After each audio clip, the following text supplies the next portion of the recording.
I don't want to take up too much time with my response. Why there are so many discrepancy?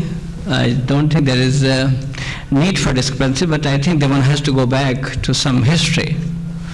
That is, we have the prophets of God, but then at the same time, the early community of Christianity, of the community of Jesus, peace be upon him, they did not stay for too long together.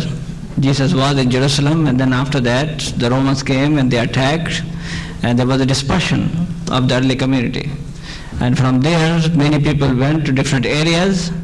There was a whole community called, that are known to the historians as the Judaizers or the Jewish Christians. They believed very much like what the Quran says about Jesus. But then there was an association with the Greek world.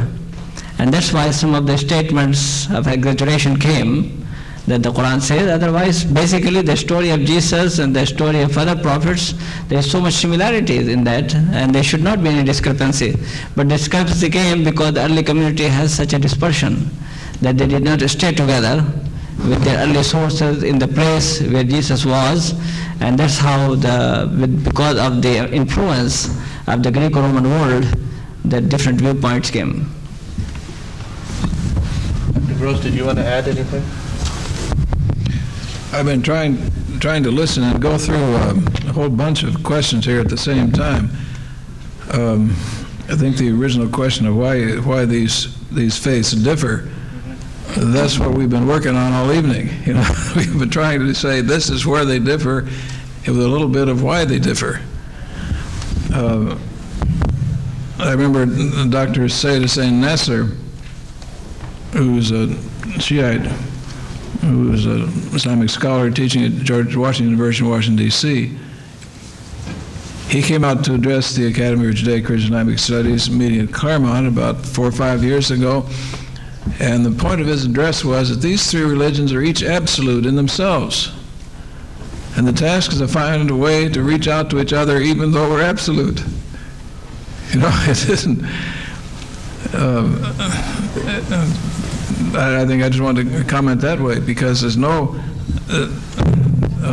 we don't in the Academy hold back or water down or anything like that, and we try to...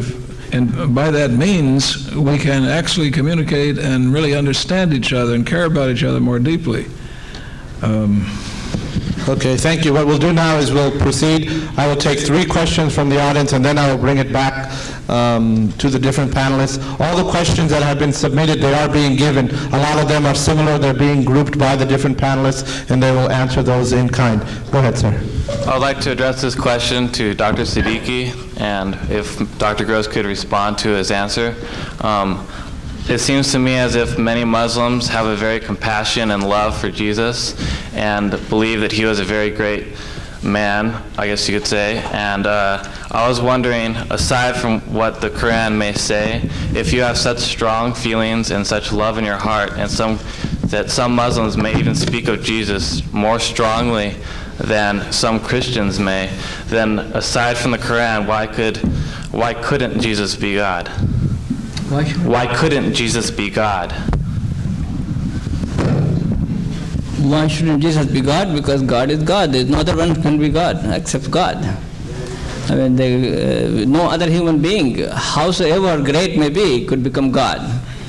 Otherwise, people say, you know, that I like cow, so cow must be God, and I like mountain, so mountain must be God, and I like river, so river must be God, and I like so and so. So I mean, people can make many gods because they love them, or they have compassion towards something.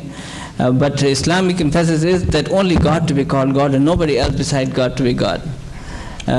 Jesus himself, the Quranic position is Jesus never claimed to be God. And actually you will find that even in the Gospels, he never said, I am God. This was an interpretation that was given by the people. So we love Jesus very much, but loving anybody that should not make us to exaggerate about that person. We love Prophet Muhammad too, very much, but we don't call Prophet Muhammad God. And in a similar way, many other prophets of God, we love all of them, we respect them very much.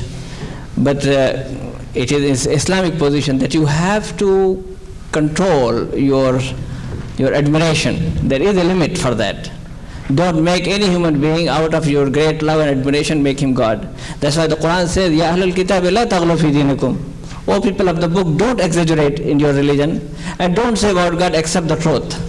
Jesus was the servant of God and a messenger of God.